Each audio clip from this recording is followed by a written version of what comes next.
दोस्तों, इस दुनिया में सफलता केवल मेहनत या हुनर का खेल नहीं है। यह मानसिक धैर्य, भावनात्मक संतुलन और रणनीतिक समझ का नतीजा है। हम अक्सर सोचते हैं कि अगर हम सबसे बेहतरीन प्रदर्शन करेंगे तो हम जीत जाएंगे, लेकिन जीवन के कई महत्वपूर्ण मोड़ ऐसे होते हैं जहां चतुराई और संयम से भरी रणनीति काम आती है। स्टोइक दर्शन हमें यही सिखाता है, विनम्र रहो, समय का सही आकलन करो और दूसरों के अहं को समझदारी से संभालो। आज हम रॉबर्ट ग्रीन की मशहूर किताब द 18 लॉज ऑफ पावर के पहले नियम, नेवर आउटशाइन द मास्टर, यानी कभी अपने उस्ताद को मात मत दो, को गहराई से समझेंगे।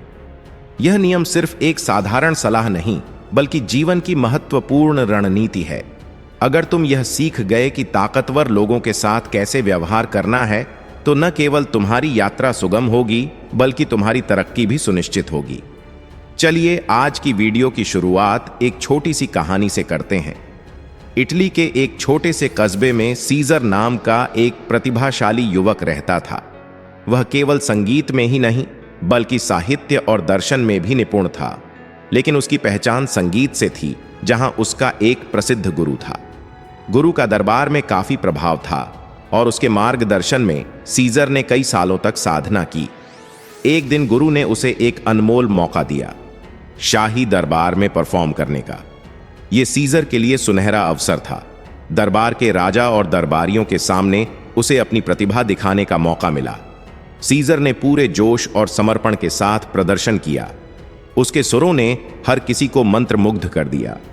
राजा ने उसकी खूब प्रशंसा की और दरबारी भी उसकी तारीफों के पुल बांधने लगे। लेकिन इस पूरे माहौल में उसके गुरु की तारीफ पीछे छूट गई। गुरु की आंखों में हल्की निराशा थी, जिसे सीजर ने अनदेखा कर दिया। उसे लगा कि यह उसका व्यक्तिगत विजय क्षण है और उसने जीत का पूरा श्रेय खुद को दिया। कुछ समय बाद सीजर को यह महसूस होने लगा कि गुरु उससे दूरी बना रहा है। जिन नए अवसरों की उम्मीद उसने की थी, वे धीरे धीरे उससे दूर होते जा रहे थे। दरबार में उसका नाम धुंधला पड़ने लगा। उसे समझ नहीं आया कि आखिर गलती कहां हुई। सच यह था कि सीजर ने गुरु के अहंकार को चोट पहुंचाई थी। गुरु ने उसे अब अपना शिष्य नहीं, बल्कि एक संभावित प्रतिद्वंदी मान लिया था। सीजर की चमक ने उसके गुरु के आत्मसम्मान को ठेस पहुंचाई थी।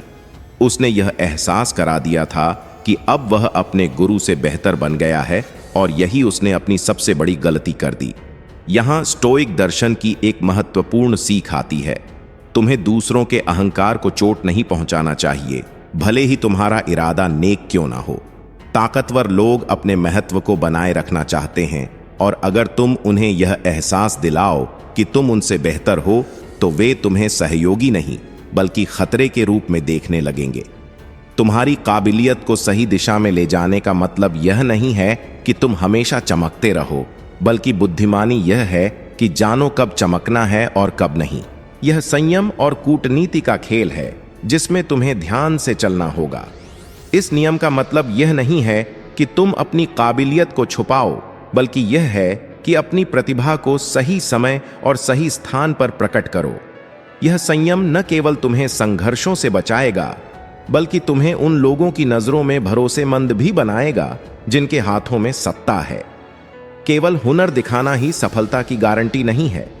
कई बार दूसरों के अहंकार को चोट पहुंचाना तुम्हारे रास्ते की सबसे बड़ी रुकावट बन सकता है।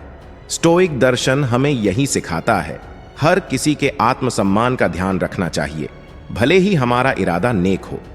सफलता की असली कुंजी केवल आगे बढ़ने में नहीं, बल्कि यह समझने में है कि कब चमकना है और कब संयम से पीछे हटना है।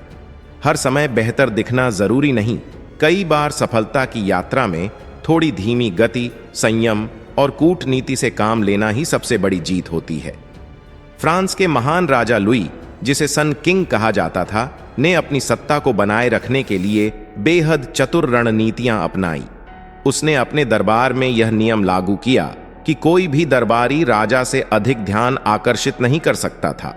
यदि किसी ने ऐसा किया तो उसे तुरंत दरबार से बाहर कर दिया जाता था। लुई इस बात को भली भांति समझता था कि ताकत केवल वास्तविकता में नहीं, बल्कि उस धारणा में होती है जो लोग तुम्हारे बारे में बनाते हैं। इस धारणा को कायम रखने के लिए उसने लोगों को अपने अहंकार से टकराने नहीं दिया और अपनी सत्ता को वर्षों तक मजबूत बनाए रखा। यह उसका संयम और रणनीति ही थी जिसने उसे इतिहास का एक महान शासक बना दिया। क्या तुमने कभी ऑफिस में यह महसूस किया है कि तुम बहुत मेहनत कर रहे हो, लेकिन फिर भी तुम्हें उसका श्रेय नहीं मिल रहा? कई बार ऐसा इसलिए होता है क्योंकि तुम्हारी मेहनत तुम्हारे बॉस के अहंकार को चोट पहुंचा देती है।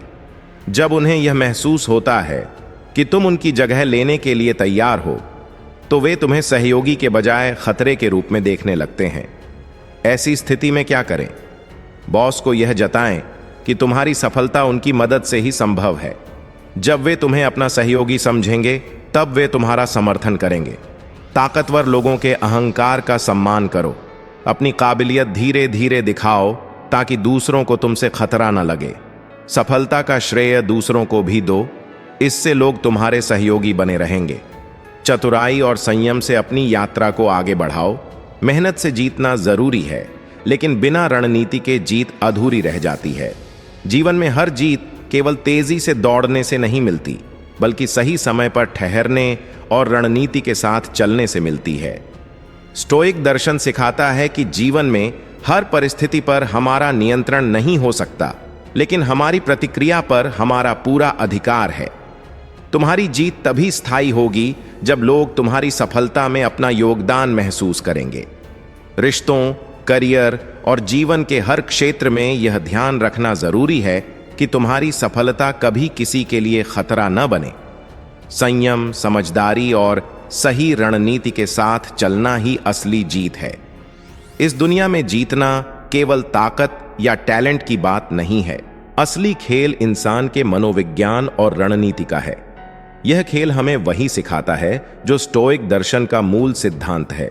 चतुराई से चलो, लेकिन अहंकार से दूर रहो।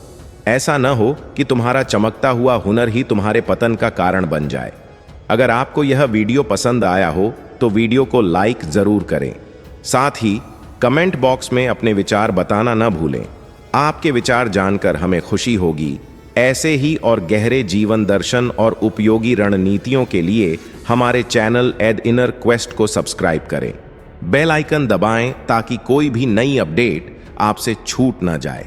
याद रखो, जीवन की हर यात्रा एक सवाल है और जवाब की तलाश यहीं से शुरू होती है। धन्यवाद।